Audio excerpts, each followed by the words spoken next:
One of the tricky things with gadget-based superheroes is that if any of their gadgets are too useful, then it becomes a puzzling question why they don't use that gadget all the time. For Iron Man, that gadget is his red laser. It's a powerful weapon shown to shear right through any type of metal in the MCU. The most memorable use of the red laser came towards the finale of Iron Man 2, when he released the laser from each of his wrists in the battle against the Hammer drones. Though he and his buddy, War Machine, were back-to-back dueling the swarming robots, he waited until the perfect moment to pull it out, slicing the drones and the surrounding trees alike in half.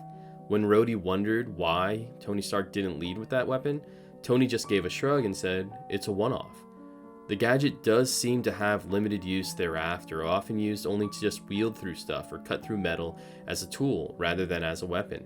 It ejects a small capsule after each use, indicating the heat it generates may be too much for the armor to contain for long.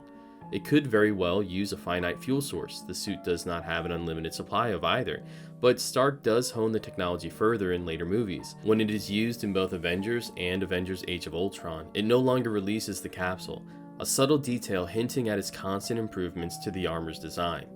If the technology keeps improving, then why does his use of the immensely useful resource only get worse? Why doesn't he use the laser more often? In Civil War, he uses it to collapse part of the corridor, but then never thinks to use it during attempts on Bucky's life in the film's climax. Though he retained the tech as recently as his nanotech armor from Infinity War, where he used it to cut a hole in the side of the spaceship, he still only used it briefly in Endgame's final battle, whirling around some Outriders before returning to his normal repulsor blasts. Well, the real answer is that it was not the iron that changed, but the man. Obviously, Tony's tech only got better and better throughout each movie. Though he called the laser a one-off in Iron Man 2, it became far more efficient in each subsequent film, and for all intents and purposes, his nanotech armor blew every previous version out of the water. But what also changed was the hero wearing that armor, as Tony Stark's methods became less and less lethal.